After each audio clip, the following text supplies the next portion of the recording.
नमस्कार, हूनबिल टीवी देख रहे हैं आप। मैं हूं आपके साथ विशाल गर्ग। खबरों की शुरुआत करेंगे। उधम सिंह नगर के सितारगंज तहसील में विजिलेंस की कार्रवाई के विरोध में राजस्व कर्मचारियों का प्रदर्शन देर रात तक जारी रहा। 2 कर्मचारियों की रिश्वत के आरोप में गिरफ्तारी के बाद कर्मचारियों में भारी आक्रोश भी देखने को मिला। कई घंटों तक नारेबाजी होती रही, लेकिन प्रशासन और कर्मचारियों के बीच कोई सहमति नहीं बन सकी। राजस्व कर्मचारियों ने तहसील परिसर में एकत्रित होकर विजिलेंस की कार्रवाई का विरोध भी किया और निष्पक्ष जांच की मांग भी इस दौरान उठाई गई। कर्मचारियों का कहना था कि जब तक उनकी मांगों को प्रशासन की ओर से स्पष्ट आश्वासन नहीं मिलता, तब तक उनका आंदोलन जारी रहेगा।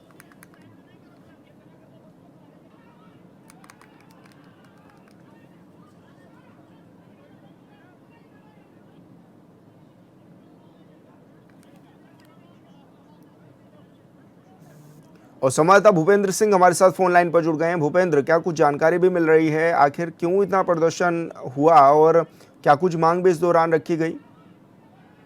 बिल्कुल, मैं आपको बता दूं, सितारगंज तहसील में विजिलेंस की कार्रवाई के विरोध में राजस्व कर्मचारियों का प्रदर्शन देर रात तक जारी रहा। रिश्वत के आरोप में 2 कर्मचारियों को गिरफ्तार किया। इसके बाद जो कर्मचारी थे उनमें काफी आक्रोश मिला देखने को। लेकिन आपको मैं बता दूं कि कहीं ना कहीं स्पष्ट दिखता है कि जो कर्मचारी है ये सरकारी काम में उन्होंने सरकारी कर्मचारी, लेकिन सरकारी काम में बाधा डाली है। सरासर गुंडागर्दी सामने देखने को मिलती है। इसी क्रम में आपको बता दूं, कुछ दिन पहले बाजपुर में भी ऐसे ही हुआ था। रिश्वत लेते हुए पकड़े गए थे कर्मचारी, लेकिन वकील उनके पक्ष में आ गए। तो कहीं ना कहीं मैं आपको बता दूं कि जो देर रात प्रशासन और कर्मचारियों के बीच कोई ठोस वार्ता नहीं हो सकी, जिससे प्रदर्शन जारी रहा। वहीं एहतियात के तौर पर तहसील परिसर में भारी पुलिस बल तैनात कर दिया गया है और जो आरोपी हैं उनको हल्द्वानी ले जाया गया है। जी, तो क्या उच्च अधिकारियों से भी इस दौरान कोई बातचीत हो पाई है क्या भूपेंद्र, कि क्या कुछ पूरे घटनाक्रम हुआ और उसके बाद क्या कुछ अभी निष्कर्ष निकल करके सामने आया है?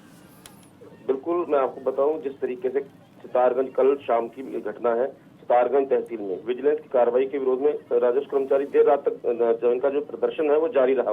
हालांकि स्थिति पूरी तरह नियंत्रण में है, लेकिन देर रात तक आंदोलन समाप्त हुआ और न ही इसका समझौते अभी तक जो है पुष्टि नहीं हो सकी है, क्योंकि फिलहाल प्रशासन इस पूरे घटनाक्रम पर जो है जांच का जो है विषय वो रख रहा है और जब तक जांच पूरी ना हो, तथ्य पूरे तरीके से सामने ना हो, तब तक कुछ कहा नहीं जा सकता। जी जी बिल्कुल भूपेंद्र, बहुत शुक्रिया आपका तमाम जानकारी साझा करने के लिए। और बड़ी खबर का रुख करेंगे। उत्तराखंड में मानसून फिर हुआ सक्रिय। कई जिलों में लगातार तेज बारिश का दौर जारी। 4 जिलों में ऑरेंज अलर्ट जारी। बागेश्वर, नैनीताल, चंपावत और पिथौरागढ़ में भी अलर्ट। देहरादून समेत 6 जिलों में येलो अलर्ट जारी। पर्वतीय क्षेत्रों में भूस्खलन से सड़कें भी बाधित। कई मार्गों पर मलबा हटाने का काम भी जारी है। तो बड़ी खबर आप तक पहुंचा रहे हैं। कई जिलों में लगातार तेज बारिश का दौर जारी है और ऐसे में प्रशासन भी लगातार लोगों से अपील कर रहा है कि अनावश्यक यात्रा से बचें। तो मौसम का मिजाज बिगड़ा हुआ है और कई क्षेत्रों में भूस्खलन जैसी घटनाएं भी सामने आई। तो कई क्षेत्रों में जलभराव की स्थिति भी पैदा हो गई। बागेश्वर, नैनीताल, चंपावत को लेकर हाई अलर्ट भी जारी किया गया है। देहरादून समेत 6 जिलों में येलो अलर्ट इस दौरान जारी किया गया है। तो पर्वतीय क्षेत्रों में भूस्खलन से सड़कें बाधित भी नजर आ रही हैं। हालांकि सड़कों को खोलने का काम भी युद्ध स्तर पर जारी है और कई मार्गों पर मलबा हटाने का काम भी जारी है।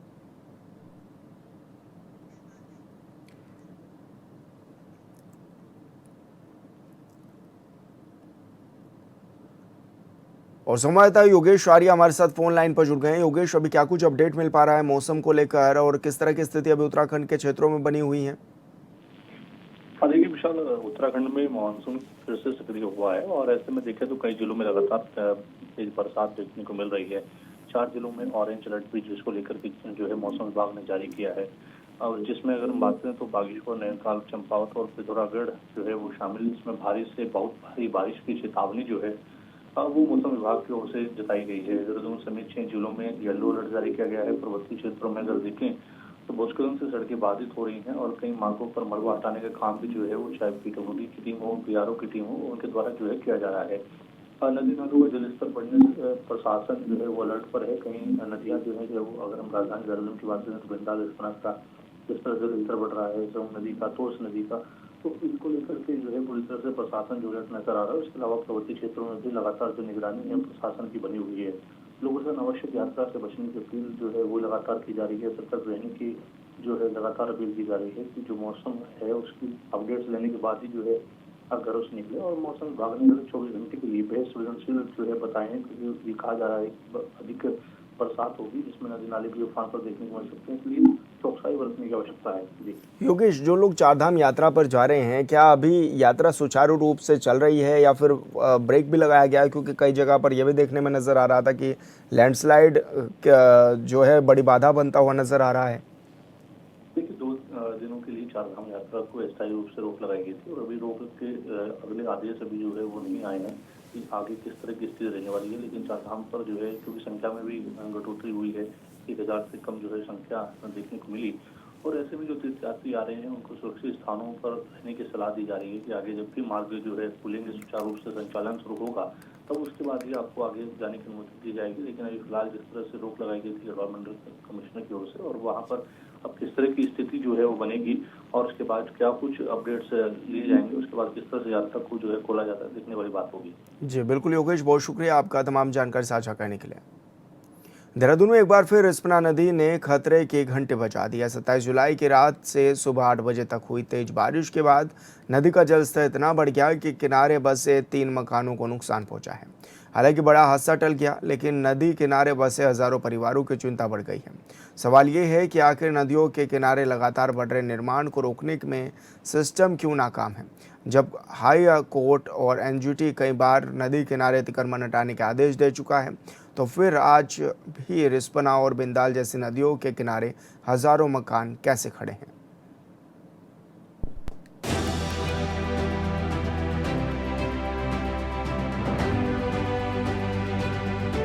उत्तराखंड के पहाड़ों में इन दिनों जारी बारिश की वजह से नदी नालों में उफान है। नदी किनारे बसे लोगों में डर का माहौल है कि अचानक नदी का जलस्तर न बढ़ जाए। देहरादून में बारिश ने एक बार फिर रिस्पना नदी के खतरे को सामने ला दिया है। 27 जुलाई की रात से लगातार हुई बारिश के बाद रिस्पना का जलस्तर तेजी से बढ़ा। नदी का पानी किनारों तक पहुंच गया और 3 मकानों को नुकसान भी हुआ है। हालांकि बड़ा हादसा टल गया, लेकिन नदी किनारे रहने वाले लोगों में डर का माहौल रहा। दरअसल देहरादून की रिस्पना और बिंदाल नदी के दोनों किनारों पर हजारों की संख्या में मकान बने हुए हैं। कई जगहों पर आबादी नदी के बेहद करीब तक पहुंच चुकी है। बारिश ज्यादा होने पर इन नदियों का उफान सिर्फ घरों को नहीं बल्कि लोगों की जिंदगी को भी खतरे में डाल सकता है। बावजूद ना तो लोग सुनने को तैयार हैं, ना ही शासन प्रशासन की नींद खुल रही है। नदी किनारे बसे लोगों में डर है और शासन प्रशासन की अपनी दलीलें हैं। नदी किनारे निर्माण को लेकर कई बार हाई कोर्ट और एनजीटी ने सख्त रुख अपनाया है। नदियों के प्राकृतिक बहाव क्षेत्र में अतिक्रमण हटाने के निर्देश भी दिए गए, लेकिन राजनीतिक और सामाजिक दबाव के बीच कार्रवाई जमीन पर उतनी प्रभावी नहीं दिखी। बीजेपी सरकार ने अध्यादेश लाकर नदी किनारे बसे लोगों को राहत देने का फैसला किया था। सरकार का तर्क रहता है कि लंबे समय से रह रहे गरीब और जरूरतमंद लोगों को अचानक बेघर नहीं किया जा सकता। तो फिर सवाल है, सरकार समय रहते क्यों नहीं ध्यान दे रही है। पर्यावरण विशेषज्ञ अक्सर इन बातों पर जोर देते हैं कि नदी के बहाव क्षेत्र से छेड़छाड़ करना भविष्य में बड़ी आपदा को न्योता दे सकती है। और बात सिर्फ देहरादून तक सीमित नहीं है। उत्तरकाशी से लेकर प्रदेश के कई पहाड़ी जिलों में नदियों के किनारे होटल, रिजॉर्ट और भवनों का निर्माण तेजी से बढ़ा है। जहां पहाड़ों में बारिश, भूस्खलन और फ्लैश फ्लड पहले ही बड़ी चुनौती बने हुए हैं। सवाल ये है कि क्या प्रशासन किसी बड़ी आपदा का इंतजार कर रहा है? क्या नदी किनारे बसे लोगों को सुरक्षित जगहों पर बसाने की कोई ठोस योजना है, या फिर हर बार बारिश के बाद सिर्फ चेतावनी देकर जिम्मेदारी पूरी कर दी जाएगी? निश्चित तौर पर ये अतिक्रमण है और अतिक्रमण की जद में जो भी लोग आते हैं उनकी जान माल का खतरा भी बना रहता है। इसीलिए सुप्रीम कोर्ट या एनजीटी जब आदेश करती है कि भाई नदी नाले खाली कराओ, तो यहाँ पर विपक्ष के द्वारा जिस तरह की राजनीति होती है, क्योंकि विपक्ष के द्वारा ही, कांग्रेस के नेताओं के द्वारा ही ये सब मलिन बस्तियां यहाँ पर बसी है। 550 के करीब ये मलिन बस्तियां हैं जिनको कांग्रेस के नेताओं के द्वारा बसाया गया है। और आज वो शोषण के नाम पर उनके आगे आकर के खड़े हो जाते हैं। अतिक्रमण करवाते समय कांग्रेस ने कतई ये नहीं देखा कि इन लोगों की जान जान माल का क्या होगा, इनको कहीं सुरक्षित स्थान पर बसाया जाए। लेकिन सरकार गंभीर है और वो जो लगातार जो पुराने लोग यहाँ पर बसे हैं उनको कहीं ना कहीं कुछ स्थान देने की कोशिश करती है, पर यहाँ पर सियासत जो है कांग्रेस करने का काम करती है और इसका पालन नहीं करने देती है। उत्तराखंड में कुल 582 रजिस्टर्ड मलिन बस्तियां हैं, जिसमें लाखों की आबादी है। 129 मलिन बस्तियां तो सिर्फ देहरादून में ही है और इनमें से ज्यादातर बस्तियां किसी न किसी नदियों के किनारे पर है। स्थिति तो यह है कि नदियों को फ्लड जोन तक में भवन के निर्माण हो चुके हैं, बावजूद कोई ध्यान नहीं दे रहा है या कहने में कोई दिक्कत नहीं है कि अगर 2 दिनों तक लगातार बारिश हुई और नदियों का जल स्तर ज्यादा बढ़ा तो सैकड़ों की संख्या में न सिर्फ भवनों को नुकसान पहुंचेगा बल्कि लोगों की जान भी जाएगी। लोग आप जो लोग घर बना रहे हैं रिवर साइड या रिवर बेल्ट पे, आप उनको इलेक्ट्रिक कनेक्शन भी देते हैं, सीवेज कनेक्शन भी देने का कार्य करते हैं, पानी का कनेक्शन देने का कार्य करते हैं। उस वक्त आप भूल जाते हैं कि आपदा में किस तरीके के नुकसान को जो है झेलना पड़ सकता है। तो मुझे लगता है भारतीय जनता पार्टी पिछले 9.5 सालों से सत्ता में है और 9.5 सालों से अगर आप देखिए तो इस तरीके की जो कॉलोनीज हैं वो बड़ी हैं। तो सिर्फ वोट बैंक की राजनीति भाजपा करती है और वोट मिल गया, आप जीत गए 2 बार, अब आपको इन लोगों की जरूरत नहीं है। इनके साथ कुछ भी हो, भाजपा को कोई फर्क नहीं। पिछले साल उत्तरकाशी में नदी किनारे बसे उत्तरकाशी के धराली गांव का अस्तित्व ही मिट गया था। बावजूद लोग खामोश हैं, यह भी जानते हैं कि नदियां अपना रास्ता नहीं बदलती, लेकिन इंसान अक्सर नदियों के रास्ते में आ जाते हैं और जब प्रकृति अपना रौद्र रूप दिखाती है तो नुकसान सिर्फ इमारतों का नहीं बल्कि इंसानी जिंदगी का भी होता है। इसलिए सवाल यही है कि अगर कल कोई बड़ी त्रासदी हुई तो जिम्मेदार कौन होगा। पहाड़ों की रानी मसूरी में लगातार हो रही भारी बारिश और भूस्खलन के बाद जनजीवन को पटरी पर लाने के लिए जिला प्रशासन ने राहत कार्य तेज कर दिया है। हालिया आपदा के दौरान बंद हुए मुख्य और संपर्क मार्गों को प्रशासन ने युद्ध स्तर पर अभियान चलाकर 24 घंटे के भीतर ही सुचारू भी कर दिया है। अब प्रशासन का अगला लक्ष्य शहर के जर्जर और गड्ढों से भरी सड़कों को सुरक्षित बनाना है। एसडीएम मसूरी राहुल आनंद ने लोक निर्माण विभाग, राष्ट्रीय राजमार्ग और नगर पालिका के अधिकारियों के साथ बैठक कर निर्देश दिए कि सभी विभाग अपने अपने अधिकार क्षेत्र की सड़कों को प्राथमिकता के आधार पर गड्ढा मुक्त करें। फिलहाल बरसात को देखते हुए अस्थायी मरम्मत कर गड्ढों को भरा जाएगा।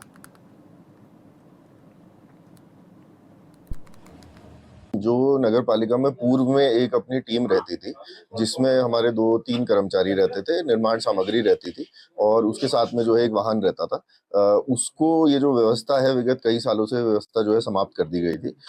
कल इस संबंध में अध्यक्ष महोदया द्वारा जो है निर्माण अनुभाग की बैठक ली गई थी और उसमें यही निर्णय लिया गया था कि पूर्व व्यवस्था के अनुसार जो है नगर पालिका स्वयं अपने माध्यम से, क्योंकि जो बहुत छोटे गड्ढे होते हैं उनको एक साथ क्लब करके जो है निविदा आमंत्रित की जाती थी, जिस कारण से जो है उनको भरने में देरी होती थी और लोगों को, जनता को असुविधा का सामना करना पड़ता था। तो इसी के लिए हम जो है अपने ही कर्मचारियों के माध्यम से जहां पर बारिश में या अदरवाइज भी जो गड्ढे हो जाते हैं उनको भरने के लिए नगर पालिका अपने कर्मचारियों के माध्यम से आने वाले दिनों में कार्य करे। अभी एक रिपोर्ट आई थी लेकिन उस रिपोर्ट में ऐसा कुछ कॉन्क्रीट नहीं कहा गया है कि ये बिल्कुल ही अनसेफ है। उसको जियोलॉजिकल टीम जो शासन स्तर पे देख रही है। फिलहाल अभी हमारी सभी संपर्क मार्ग खुली हुई है और या सावधानी के तौर पे लोग आराम से आ जा सकते हैं। बिल्कुल इस पे भी कार्रवाई रही, जैसे ये 2 डिपार्टमेंटों के बीच में आपसी समन्वय के जो मिसकम्युनिकेशन है उसका एक रिजल्ट है। तो हम दोनों डिपार्टमेंटों को साथ बिठा करके इसका सॉल्यूशन निकाल रहे हैं ताकि इससे यात्रियों को कोई दिक्कत ना हो। देखिए, सड़कों के हाल तो खैर बदहाल है ही हैं, क्योंकि हमारे यहाँ जो NH की रोड है, PWD की रोड है, अभी हाल में ही कुछ रोड बनी थी, परंतु वो हमने उस समय भी ये मुद्दा उठाया था कि उसकी जो गुणवत्ता सही नहीं थी, परंतु उस ओर कोई ध्यान नहीं दिया गया। और उसमें आपने देख ही लिया 6 महीने बाद जो मोतीलाल नेहरू मार्ग था उसमें तो कैसे नालियां बन गई थी और अब वर्षा के कारण उसमें आप देख लीजिए उसकी क्या हालत है। सवाई होटल से लेकर गांधी चौक तक उसकी क्या दुर्दशा है। और इधर भी आप देख लीजिए जो लाइब्रेरी से किंगरेट को नीचे रोड जा रही है उस पे भी आप देखिए किस प्रकार से जो बीच में से नालियां बन गई हैं, तो वो उसकी गुणवत्ता को दर्शाती है। किंगरेट से लेकर और पिक्चर पैलेस तक का भी आप मार्ग देख लीजिए, उसमें भी कितने गड्ढे पड़े हुए हैं। तो ये PWD की गुणवत्ता पे प्रश्न चिन्ह है कि उन्होंने किस प्रकार से कार्य किया है। दूसरी ओर मलबा है, जो मलबे की बात है, मलबा लोग काम करते हैं और वो नीचे पहाड़ से नीचे मलबा फेंक देते हैं, क्योंकि कहीं डंपिंग जोन जो है हमारे शहर में है भी नहीं। और ये मुद्दा हर बार आता है और हर बार ये मुद्दा जो है यहीं पर भाषणबाजी में ही रह जाता है। पहाड़ों की रानी मसूरी इन दिनों अपने प्राकृतिक सौंदर्य नहीं बल्कि बदहाल सड़कों और जानलेवा गड्ढों को लेकर चर्चा में है।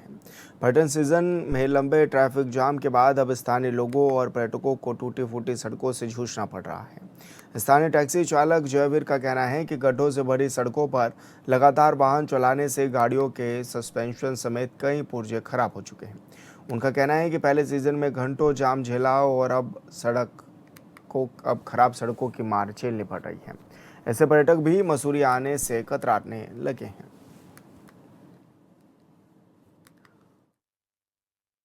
ये तो सर हर साल का काम है। ये गड्ढे ये नहीं कि इसी साल हुए हैं, ये गड्ढे हर साल होते हैं, हर साल इस पर पैच वर्क होता है, लेकिन आज तक रोड कोई ढंग से बनी नहीं है। और ये तो पूरा, चाहे आप यहाँ का रास्ता ले लो चाहे किंगडेट तक का रास्ता ले लो, पूरे उसमें ऐसी हाल है। किंगडेट के रास्ते में तो और ज़्यादा बड़े बड़े गड्ढे हैं, जहाँ पे अगर कोई गिरेगा तो खाली चोटें नहीं होंगी, हड्डियाँ उड्डियाँ भी टूटेंगी, इतने बड़े गड्ढे हैं। और अगर यहाँ का बात देखी जाए तो यहाँ भी रोज के कोई ना कोई गिरता ही है, बजरी सब फैली हुई है। विभाग ये भी नहीं कर रहा कि गड्ढे हो रखे तो कम से कम बजरी हटा दे, बजरी हट जाए तो कम से कम ये कि स्कूटी की रस ना हो। रोज कोई ना कोई चोटिल हो ही रहा है। स्कूल के बच्चे जा रहे हैं, कपड़े गंदे हो रहे हैं, कोई अपना ऑफिस वगैरह जा रहा है तो कपड़े गंदे हो रहे हैं। बाकी तो विभाग को अपने बारे में देखिए, इससे गड्ढों से तो ये समझ लो आप कि हमारे गाड़ियों की भी हालत सही नहीं रही, क्योंकि गड्ढे इतने हो गए कि हमें टू व्हीलर में जाओ तो बच्चों को स्कूल नहीं ले जा सकते, क्योंकि रिस्क है। बच्चों को ले जाओ तो गिरने कभी भी गिर सकता है। और गाड़ियों का तो ये समझ लो आप कि सस्पेंशन भी जाने वाले हैं गाड़ियों की, जिस हिसाब से गड्ढे हो रहे हैं मसूरी में। और बहुत बुरा हाल है मसूरी का। पूरा मसूरी ये समझ लो, लंडौर से लेके ये पूरा देहरादून का रूट लगा लो, किंकरेट से लेके लगा लो, मतलब सरकार कोई ध्यान ही नहीं दे रही इस चीज में कि मतलब सड़कों पे कोई काम करना है। इतने मतलब आदमी का जीवन ऐसे हो गया है जैसे कि मतलब अपने आदमी ने रोड सड़कों के गड्ढों में हो गया बस।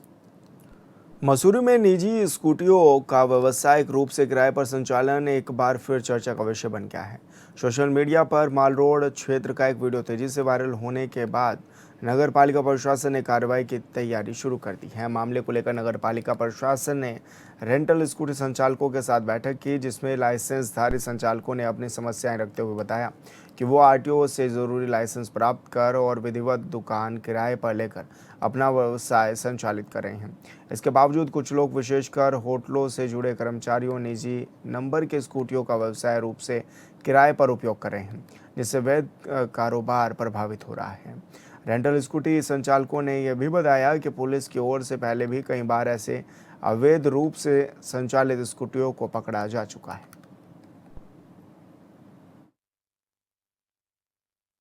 सर, आप स्कूटी संचालित कर रहे हैं टैक्सी? सर ये देखिए, बहुत गलत तरीके से यहाँ पे मसूरी में जो है प्राइवेट स्कूटियाँ संचालित हो रही हैं।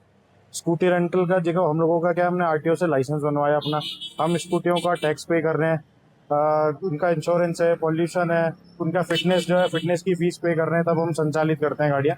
लेकिन कुछ 1-2 साल से मसूरी में ये हो रहा है कि हर कोई, जैसे आरटीओ से जब लाइसेंस बना रहा है, वो लाइसेंस वहाँ से पार्किंग का एरिया देख के ही पास होता है हमारा। अब लोग क्या कर रहे हैं, अपने लाइसेंस पे औरों को स्कूटियाँ निकाल के दे दे रहे हैं आगे। वो लोग बिना परमिट के वो गाड़ियाँ चला रहे हैं, नंबर प्लेट नहीं लग रही है गाड़ियों पे। अगर नंबर प्लेट लग रही है तो रजिस्ट्रेशन तो हो जा रहा है, लेकिन उनका कोई परमिट जारी नहीं हो पा रहा है आरटीओ से। दूसरा लोग क्या है, प्राइवेट स्कूटियाँ यहाँ पे अपनी दे रहे हैं रेंट पे। होटल का स्टाफ है उसमें, या आसपास के जो रेंटल का ही काम कर रहे हैं, उनमें से भी कई लोग हैं, वो अपनी प्राइवेट स्कूटियाँ भी दे देते हैं। तो वो गलत तरीके से अवैध रूप से चल रही हैं। और दूसरा एक समस्या ये सामने आ रही है कि जब गाड़ियाँ बहुत ज़्यादा हो चुकी हैं मसूरी शहर में, तो रोड पे ही खड़ी कर रहे हैं सब लोग पार्किंग। ये थोड़ी सी अव्यवस्था है, तो इस चक्कर में बड़ी परेशानियां हो रही हैं। ये कुछ समय पहले ही मैटर हमारे भी एक जन सुनवाई में सामने आया था कि कुछ लोगों द्वारा जो है अपने प्राइवेट व्हीकल्स को जो है प्रतिबंधित समय में भी और उसके इतर भी जो है टैक्सी के तौर पे कह लीजिए या रेंटल स्कूटी के तौर पे उपयोग किया जा रहा है। और इसमें हमारे द्वारा आरटीओ से वार्ता की गई थी और आरटीओ ने इसमें आश्वस्त किया था कि वर्तमान में जो है रैपिडो को चलाने का कोई भी लाइसेंस मसूरी में जो है जारी नहीं किया गया है। और जहां तक नगर पालिका द्वारा की गई कार्रवाई का प्रश्न है, नगर पालिका द्वारा जो है विगत कई दिनों से, जब से ये समस्या लगभग 1-1.5 महीने से सामने आई है, तब से नियमानुसार जो है चालान करा गया है। लगभग 8 से 10 गाड़ियों का जो है चालानी कार्रवाई की गई है, कुछ गाड़ियों को जब्त भी किया गया है। और मुझे लगता है कि अब हमें जो इसमें चालान अमाउंट है, जो वर्तमान में 2000 रुपए है अधिकतम, उसको बढ़ाए जाने की आवश्यकता है, क्योंकि कई बार ये देखा गया है कि लोग अपनी आइडेंटिटी रिवील करने से बचने के लिए 2,000 रुपए दे करके अपनी गाड़ी छुड़ा लेते हैं। और कहीं ना कहीं उसका बर्डन जो है वो टूरिस्ट पर पड़ता है, क्योंकि जो टूरिस्ट होता है उसको इतनी जानकारी नहीं होती कि प्रतिबंधित समय क्या है, प्रतिबंधित समय में क्या क्या चीजें प्रतिबंधित है। और कुछ जो जानकारी मिली है उसमें कुछ होटल्स द्वारा या किसी व्यावसायिक प्रतिष्ठान द्वारा भी इस प्रकार की जो गतिविधि है वो की जा रही है। उधम सिंह नगर के जसपुर में लखपति दीदी कार्यक्रम का आयोजन किया गया, जिसमें बीजेपी के नेताओं ने कहा कि डबल इंजन वाली सरकार में पहाड़ की महिलाएं लखपति दीदी बन रही हैं। जसपुर विधानसभा क्षेत्र में करीब 2 दर्जन दीदियों को लखपति बनने पर स्मृति चिन्ह प्रदान कर सम्मानित भी किया गया है।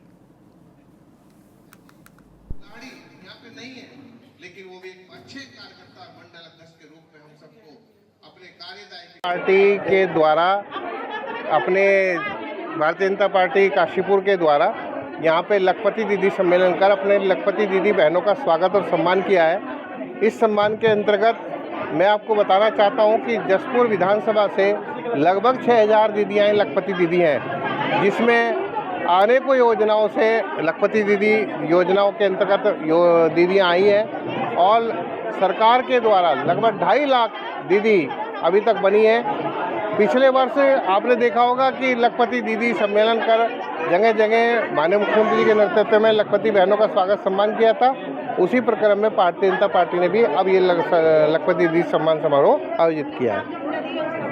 और बताओ, दीदी बहनें जो हम सबके बीच में ये मान लिया गया कि वो लखपति बन गई है। अब स्वयं सहायता समूह ग्रुप के माध्यम से जिन बहनों ने लखपति दीदी को रिकॉर्ड तोड़ अपने माल को बनाकर मार्केट में बेचा है, उसके टर्नओवर को निकालने के लिए 1 लाख तक का गौरव प्राप्त करने के लिए उसने कई लाख तक का प्रोडक्शन किया है। इसी दिशा में सरकार 5 लाख तक का बिना गारंटी का लोन दे रही है, 3 लाख तक का स्वयं सहायता समूह को दे रही है। इस प्रकार से सरकार के माध्यम से माननीय मुख्यमंत्री जी के नेतृत्व में अनेकों कार्य बहनों के लिए हो रहे हैं। और फिलहाल इस बुलेटिन में मेरे साथ इतना ही। आप देखते रहिए हॉर्नबिल टीवी। नमस्कार।